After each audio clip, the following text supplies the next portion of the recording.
We all love the NFL, but many of us don't know some of these crazy rules that are hidden in NFL rulebooks. These are NFL rules that you didn't know exist. Let's start things off with a rule that might have the funniest name. According to NFL rules, if a field goal attempt hits the upright or crossbar and then bounces back onto the field of play without crossing over the goalpost, the kick is considered no good. This rule is commonly referred to as the Doink Rule among fans and players. Though the doink isn't particularly common, it does happen from time to time. The double doink, on the other hand, is extremely rare. Cody Parkey is the only NFL kicker to record a double doink when his game-winning field goal attempt hit the left upright, the crossbar, and then bounced back into the field of play to lose the NFC wildcard game in 2018.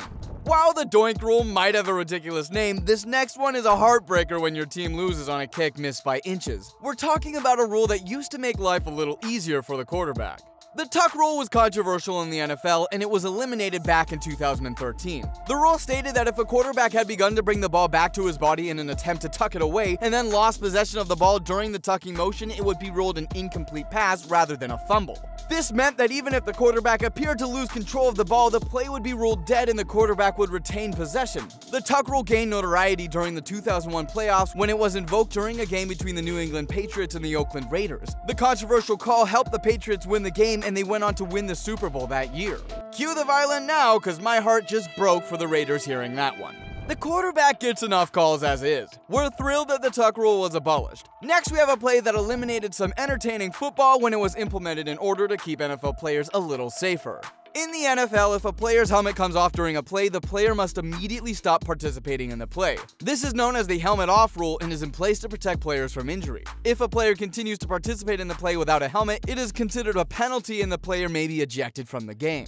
Being forced out of a play is tough to swallow, but a head-to-head collision without a helmet could send you to the hospital. Ain't nobody got time for that. At number 17, we take a look at a rule that keeps teams in check after they've already broken the rules once. If a team commits two unsportsmanlike conduct penalties in the same game, the second penalty will result in an automatic ejection of the player who committed it. This rule was implemented in 2016 to discourage excessive celebrations, taunting, and other unsportsmanlike behavior on the field. If a player is ejected for two unsportsmanlike conduct penalties, they must leave the field immediately and cannot return to the game. I mean, football is a team sport. The NBA should consider implementing that same rule for technical fouls. At 16, we look at a rule that prevents teams from breaking rules when they have no other options. There is a little-known rule in the NFL called the Palpably Unfair Act rule. This rule allows the referee to award a team a touchdown if a palpably unfair act has occurred on the field.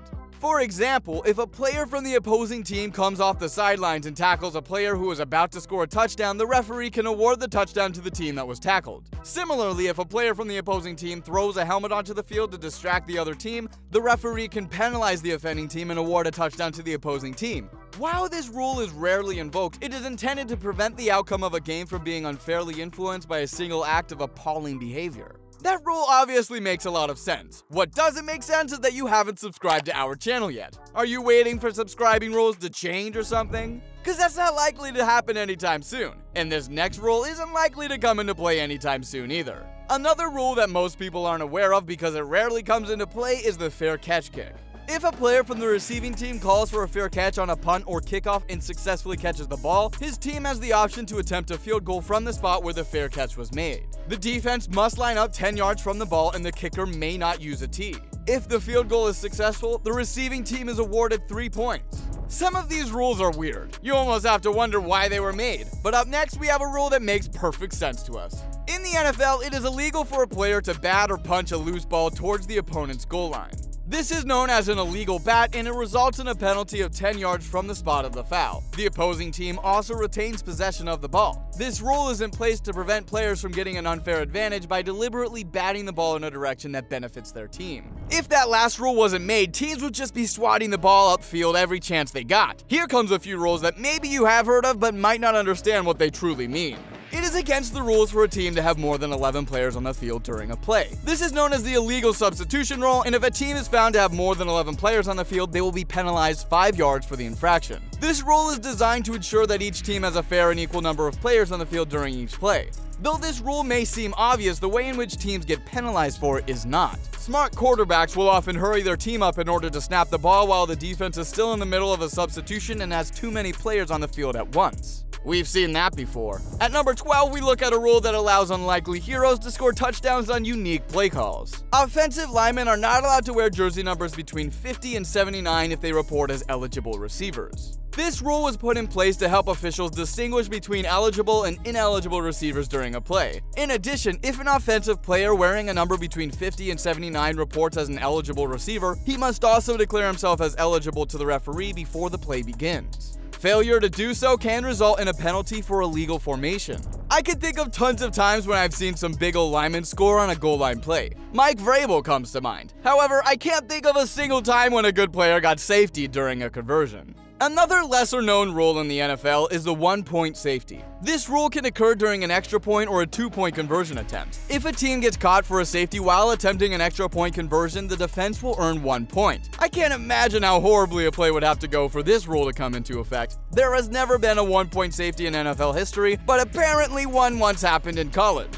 There are a couple other iterations that could result in a one-point safety, but it is barely worth listing them all since none of them have ever happened in history. At 10, we have a rule that prevents a team from committing penalties that counter other penalties.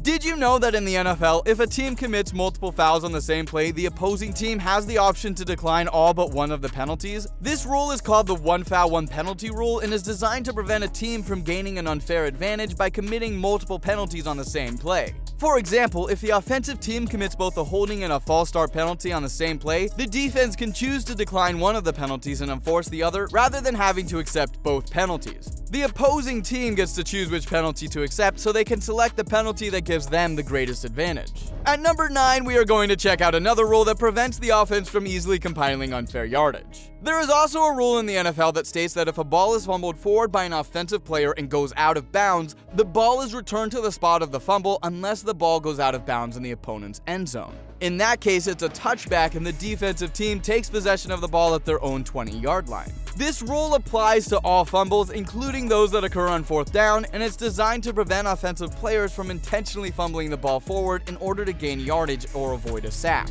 Fumbling it through your opposition's end zone must be the worst feeling. Giving the ball up when you are that close to scoring points would suck.